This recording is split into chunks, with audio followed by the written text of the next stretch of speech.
तो सर इसमें जो आपने कहा कि बहुत टाइम से भी फीड हो रही होती हैं चीज़ें, जैसे बहुत डीपर लेवल पे भी कुछ इश्यूज़ होते हैं जो लाइफ टाइम तक आपको परेशान करते हैं जब तक आप उसे एक्सेप्ट नहीं करो। ठीक है। तो इसमें क्या आप ये कहेंगे कि इसमें कहीं न कहीं मतलब अपने पेरेंट्स की तरफ से भी आता है या कुछ मतलब बाय बर्थ ही रहता है? मैं इसको वार्म से बोलूँगा हुँ, कि जब बेबी हमारा जब गायनेक स्टेज होता है, जेस्टेशन पीरियड होता है, मैं हुँ, तब से इसको लूँगा क्योंकि साउंड एनर्जी और the vibration is the only thing जो कि एक ही फ्लो में चलती है, ठीक है? हुँ, वो इम्पैक्ट होता है। हुँ, हमारे जो सेंसेस हैं, eyes, nose, ear, taste and touch, इन पाँचों सेंसेस में हमारा जो माइंड है वो सबसे ज़्यादा इन्फ्लुएंस होता है साउंड से इन अ फ्रैक्शन ऑफ सेकंड। सो जब जेस्टेशन पीरियड में जिसको अगर आप कभी किसी लेडी से पूछेंगे या फिर मैं एज अ जब फादर बना 1.5 ईयर बिफोर, हुँ, सो जब मैं वाइफ के साथ में उनके सोनोग्राफी के लिए जाता था तो उसके पहले बोलते थे अच्छा fetus is this, fetus is this, fetus is this.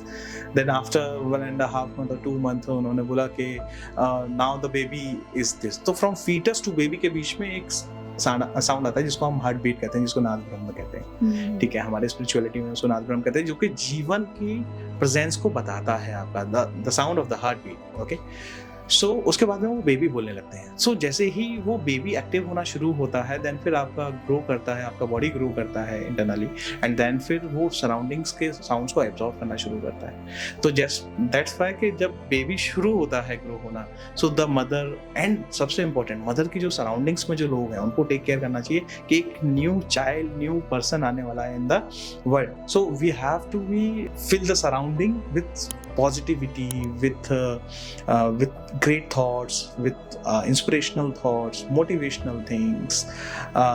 Even जो अभिमन्यु की अगर कहानी आपको पता होगी, अभिमन्यु का जो सीन है महाभारत में, तो अभिमन्यु ने आधा ही सुना था कि चक्रव्यूह को घुसना कैसे, बट उसको तोड़ना नहीं आता था। तो ये सारे हमको अभी से ही इन सारी चीज़ों में करना चाहिए कि बेबी अगर गर्भ में है तो सीख रहा है सारी चीज़ें जो आपके आसपास हो रही हैं, और वहीं से ये थॉट प्रोसेस होना शुरू होता है। हम उसको हेरिडिटरी बोल देते हैं। जैसे आपने बोला कि बहुत सारी चीज़ डीपर जाती है, तो एकदम से तो डीप नहीं गई होगी ना। सबसे पहले तो उसने स्टार्टिंग इनिशियल कहीं पे पिंच किया होगा ना। तो जब स्टार्टिंग धीरे धीरे बूंद बूंद से ही घड़ा बढ़ता है, ठीक है, तो धीरे धीरे ही ड्रिल होकर चीज़ें नीचे पहुंचती हैं, जो कि आपको फिर बहुत इम्पैक्ट करने लगती है, जिसमें आप खुद को बहुत अनईजी फील करते हो। तो स्टार्टिंग से ही आपको ऑब्जर्व करना बहुत ज़रूरी है। और जैसा मैंने बोला कि in a fraction of second our mind is get influenced by sound in a fraction of second. So हमको किसकी बात पे रिएक्ट करना है, किसकी बात पे रिस्पॉन्ड करना है, ये बैलेंस बहुत ज़रूरी है। अगर मैं हर व्यक्ति विशेष की बातों पे रिस्पॉन्ड और रिएक्ट करने लगूंगा, सो लाइफ थोड़ी सी टफ हो जाती है।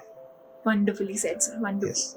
सो sir, for the viewers once more I will repeat, जो थोड़ा हम सिंपल वे में ये समझें कि हमारी सोसाइटी, हमारा रहन सहन, everything is sound and frequency, और जिस दिन से हम पैदा हुए हैं कहीं ना कहीं वो सारी चीजें हम पे इम्पैक्ट कर रही हैं। बिल्कुल। इट्स जस्ट दैट हमें कॉन्शियस होने की जरूरत इसको है। सोसाइटी में मैं एक और चीज बताता हूँ। सोसाइटी मीन्स सराउंडिंग्स, हम्म, ठीक है।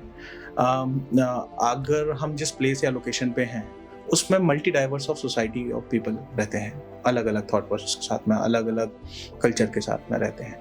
सो आपकी जो एक्चुअल ग्रूमिंग का जो सराउंडिंग है वो बहुत इंपॉर्टेंट रोल प्ले करता है। ठीक है। तो सर इस पे हम लोगों को ये बताना चाहते हैं कि आप कैसे वर्क करते हैं। जैसे Okay. You are into brain waves and you have done so many cases in last 8 years। Yeah. तो कैसे धीरे से आपको पता चलता है कि सामने वाली की सिचुएशन किस लेवल पे है, इसे किस टाइप की साउंड थेरेपी या किस टाइप की रेमेडीज रिक्वायर्ड हैं, और कैसे उन्हें चेंजेस फील होते हैं? ओके, सो जैसा कि मैंने आपको बोला कि क्योंकि आदमी को पता नहीं है कि मेरे अंदर ये प्रॉब्लम है, दैट्स वाई वो उसके ऊपर काम नहीं करता।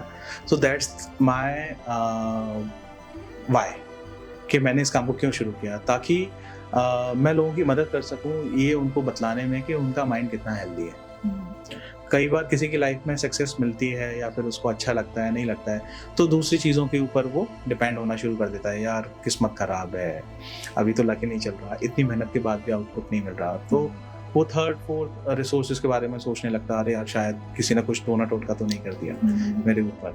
But everything starts from here. Okay, so इसमें हम ब्रेन वेव एनालिसिस करते हैं। सो ब्रेन वेव एनालिसिस हम MEG हेडसेट को यूज करते हैं, मैग्नेटोएन्सेफेलोग्राम डिवाइस।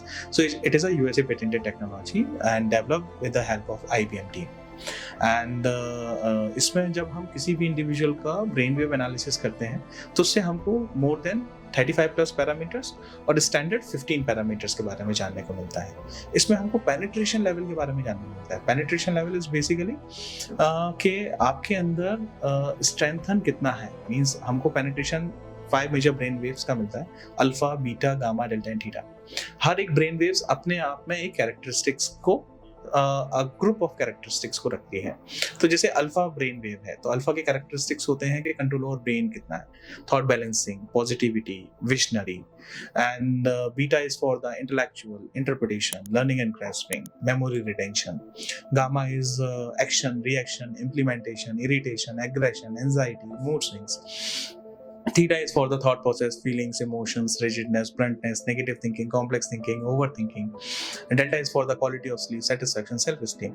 जब भी हम किसी इंडिविजुअल का ब्रेन वेव एनालिसिस करते हैं तो हमको पता चलता है कि उनका अल्फा कितना पेनिट्रेट है, बीटा कितना पेनिट्रेट, हमको परसेंटेज में मिलता है कि अगर मान के चलो अल्फा अगर 60% है तो उनका कंट्रोल ओवर ब्रेन बहुत अच्छा है, थॉट बैलेंसिंग बहुत अच्छी, पॉजिटिविटी भी है उनके अंदर, विजनरी है।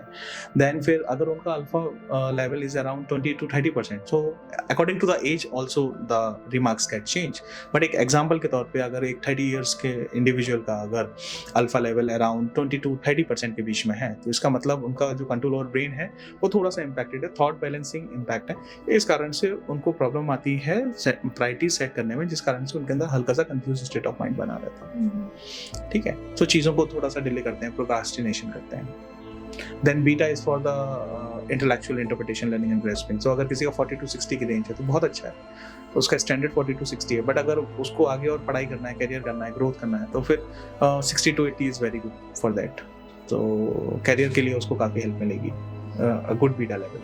So gamma, then theta, delta, same कि आपका पेनिट्रेशन कितना है। इसके अलावा ब्रेन वेव से हमको पता चलता है कि आपके अटेंशन लेवल कितना है, इनर काम कितना है, इनर पीस कितना है, study focus, deep meditation. Schumann resonance is the new qualitative parameter which is mind healing parameter. Like our mind is also have immunity, हाँ, ठीक है, कि जैसे फिजिकल हेल्थ में हम किसी भी चीज को ओवरकम कर जाते हैं because of the immunity power, so again the immunity power of mind is the Schumann resonance. Then your creativity, deep meditation, then stress level, anxiety levels, empathy level, ये सारे पैरामीटर्स का हमको एक क्वांटिटेटिव पैरामीटर मिलता है, penetration levels पता चलते हैं। देन क्योंकि साउंड हर्ट्स में है, ब्रेन वेव्स हर्ट्स में है, सो हमको कितने हर्ट्स के साउंड ट्रैक की रिक्वायरमेंट है पर्टिकुलर इंडिविजुअल के लिए। सो हम उतने हर्ट्स के साउंड ट्रैक्स को with the help of sound engineer composer, हमारी जो इंटरनल टीम है उसके साथ में हम उनको कस्टमाइज साउंड ट्रैक कंपोज करा कर देते हैं। And then after that we deliver the soundtrack to the participants. The best thing that in that process is कि जब हम पोस्ट एनालिसिस करते हैं तो हमको पोस्ट एनालिसिस में पता चलता है कि इंडिविजुअल के पार्टिसिपेंट के अंदर ग्रोथ कितनी हुई। जैसे अगर मैं फिजिकल हेल्थ की बात करूं तो मेरे अंदर अगर ब्लड प्लेटलेट्स अगर कम है मेरे, सो मैंने अगर उसका एक कोर्स ऑफ एक्शन अप्लाई किया अपने आप के ऊपर, तो कोर्स ऑफ एक्शन अगर अप्लाई किया तो मेरे प्लेटलेट्स बढ़ने चाहिए। वो मेरे को कैसे पता चलेगा कि प्लेटलेट्स बढ़े? जब मैं पोस्ट पैथोलॉजी रिपोर्ट्स पे जाऊंगा। तो सेम अगर मैं अपने मेंटल हेल्थ पे काम कर रहा हूँ तो जनरली जो अभी होता है उससे ये पता चलता है कि पर्टिकुलर पर्सन से पूछा जाता है कि आपको कैसा लगता है, कैसा लगा आपको, आपने इतनी थेरेपीज ली, पहले से बेहतर है, इतना बोलते हो खत्म। बट अगर हम इसको अगेन क्वांटिफाई कर लें कि पहले से बेहतर में अभी कितना लेवल ऑफ एनहेंसमेंट है, सो उनको भी एक रियलाइजेशन होता है कि हाँ ठीक है हमारे अंदर ग्रोथ है। तो जब हम पोस्ट एनालिसिस करके कंपैरिजन करते हैं विद द प्री, तो पता लगता है कि इंडिविजुअल के अंदर 15%, 20%, 30%, 60%, 80% एनहेंसमेंट हुआ। And the best thing is कि इसमें इंडिविजुअल पार्टिसिपेंट को कहीं रोज नहीं आना पड़ता है। वंस उनके sampling, then sitting, then after we deliver the soundtrack to the individual and they have to listen it by own at the end of the day. They only have to come for the post analysis. And इसके साथ में हम इस technology को empower भी करते हैं for the 7 verticals. So psychologists, counselors start using our technology. Then corporates, school, colleges, universities, training centers, children with special needs centers, meditation and yoga groups, then the rehab centers. So these are defense. These are also the groups जहाँ पर हम अपनी technology से empower करते हैं and वो लोग इसको यूज़ कर सकते हैं एंड अप्लाई कर सकते हैं अपने एरिया में according to their need. Wonderful. Yeah. So summarizing it sir for the viewers, एक तो बहुत बढ़िया बात आपने बताई कि हमें पूरी एक रिपोर्ट मिलती है जिसमें सारे लेवल की फ्रीक्वेंसीज हम, और इसमें हम इंडिविजुअल से कुछ पूछते नहीं है, they don't have to share anything, okay, they don't have to share anything, we just get the reports without asking anything. without asking. Very nice. So alpha, beta, gamma, theta and delta and these waves के हम proper monthly analysis भी कर सकते हैं और उससे related आप कुछ sound therapies देते हैं जो हम monthly basis पे सुन के अपनी frequencies को change कर सकते हैं. Exactly. Because everything is sound and everything is frequency. Exactly. Right? Wonderful. कंपनता सही सृष्टि का संचार और निर्माण हुआ है. बहुत सही.